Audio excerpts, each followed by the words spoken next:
नमस्कार दोस्तों, स्वागत है आप सभी का मेरे YouTube चैनल स्टेनो गुरु शिवा में। दोस्तों शुरू करते हैं आज की डिक्टेशन। गति लेखन अभ्यास संख्या 124। गति 80 शब्द प्रति मिनट। स्टार्ट। किसी भी देश के लोकतंत्र की सबसे बड़ी खूबसूरती यह होती है कि वहाँ अलग अलग विचारों या मत को जाहिर करने के मामले में ऐसी बंदिशें नहीं होती जिसे अभिव्यक्ति के दमन के तौर पर देखा जाए।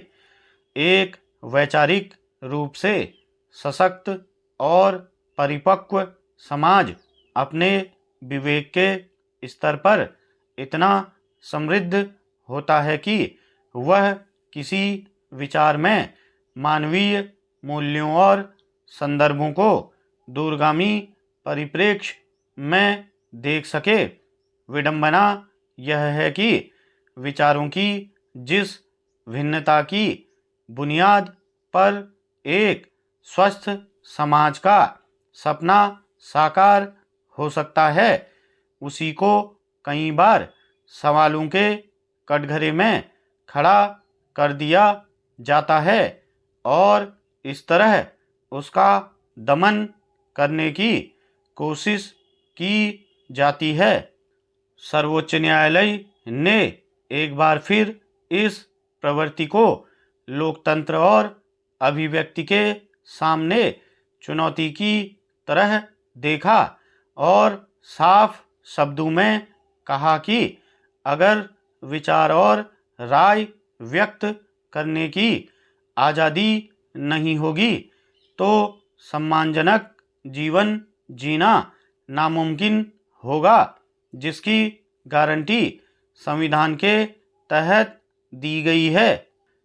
पीठ ने यह अहम टिप्पणी भी की कि हमारे गणतंत्र के 75 वर्ष के बाद भी हम इतने कमज़ोर नहीं दिख सकते कि सिर्फ एक कविता, कला या मनोरंजन के किसी भी रूप के प्रदर्शन से समुदायों के बीच दुश्मनी या घृणा पैदा होने का आरोप लगाया जा सकता है।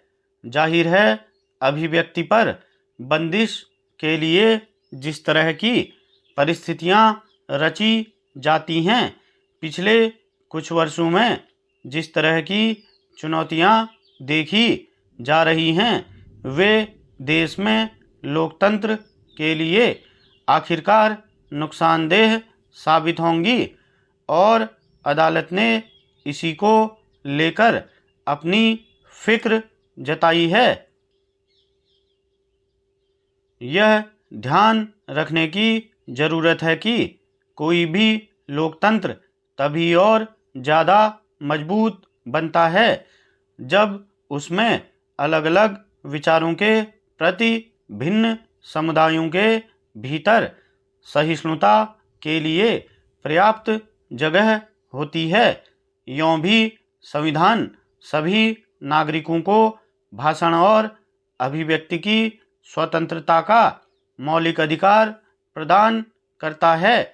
खास तौर पर बौद्धिक समाज अपने दायरे में किसी विचार के प्रति समर्थन या विरोध व्यक्त करने के लिए कई बार अलग अलग रचनात्मक विधाओं का सहारा लेता है।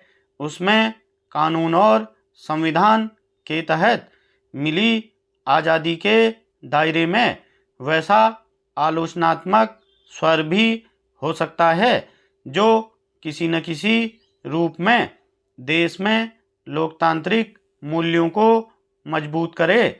अफसोस की बात है कि कई बार शब्दों में निहित संदेशों और प्रभाव को वैसे लोगों के आग्रहों के आधार पर देखने की कोशिश की जाती है जो नाहक ही असुरक्षा बोध से घिरे रहते हैं और किसी स्वस्थ आलोचना को भी अपने लिए खतरा मानते हैं।